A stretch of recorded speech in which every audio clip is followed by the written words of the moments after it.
Am revenit la observator. Sigur, pe aceste temperaturi, efortul fizic este ultimul lucru de care vreți să auziți. Nimic care să ne facă să transpirăm, bineînțeles, și mai mult decât oricum o facem.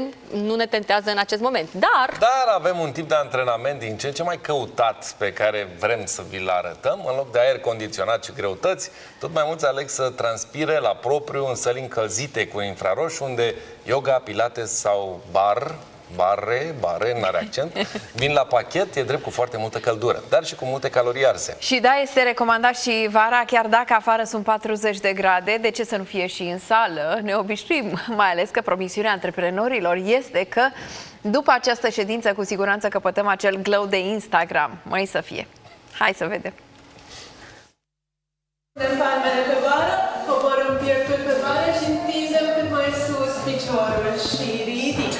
Pare o simplă clasă de pilates, însă în sală sunt peste 30 de grade. Aceste încălzitoare cu infraroșu oferă o căldură uscată. Ele încălzesc suprafețele pe care pică, nu neapărat aerul din jur, iar asta oferă o căldură foarte plăcută, relaxantă pentru corp, nu este senzația aceea de căldură umedă, sufocantă. Beneficiile acestui tip de clase sunt că se ard mai multe calorii decât la un antrenament obișnuit, musculatura este mai relaxată și recuperarea este mai ușoară, dar are și multiple beneficii pentru piele și dă acel efect de glow. Stimulează producția de colagen la nivelul pielii. Clasele încălzite prin infraroșu se desfășoară la o temperatură între 32 până la 45 de grade. Avem clase atât warm cât și hot. V-am prins la treabă. Sunt curioasă, de cât timp faci acest sport? De aproximativ 2 luni. Dar cred că a fost cea mai bună decizie. Mi se pare ceva nou la noi. L-am mai întâlnit în afară. Eu care am făcut o perioadă destul de lungă și sală, aș alege hot yoga. Mă ajută foarte mult pentru postură, pentru flexibilitate. La prima clasă am simțit temperatura foarte ridicată și mi s-a părut puțin dificil, dar cumva, până la finalul clasei, mi-am dat seama că nu mai simțeam absolut nimic și cumva căldura m-a ajutat foarte mult să transpir, ceea ce automat sunt niște calorii în minus. Iar variantele hot sunt multe. Ce curs facem astăzi?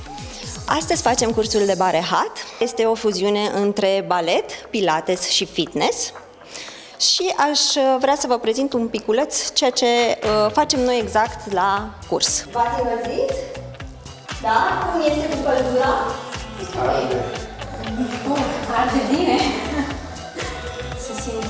M-a ajutat foarte mult în tot ceea ce înseamnă sculptură, postură, tonifiere musculară și, de ce nu, eleganță. Ce cald de obicei sau nu simți? Recunosc că mi este foarte cald, dar este foarte bine. Căldura ne ajută foarte mult, pentru că încălzește musculatura, pentru că te ajută să faci exercițiile mult mai profund, iar mușchii sunt mult mai tonifiați după. Îmi place foarte mult, depun foarte mult efort. O clasă la hot bare sau hot pilates este cât echivalentul a 2 clase la sală. Mi se pare chiar plăcut.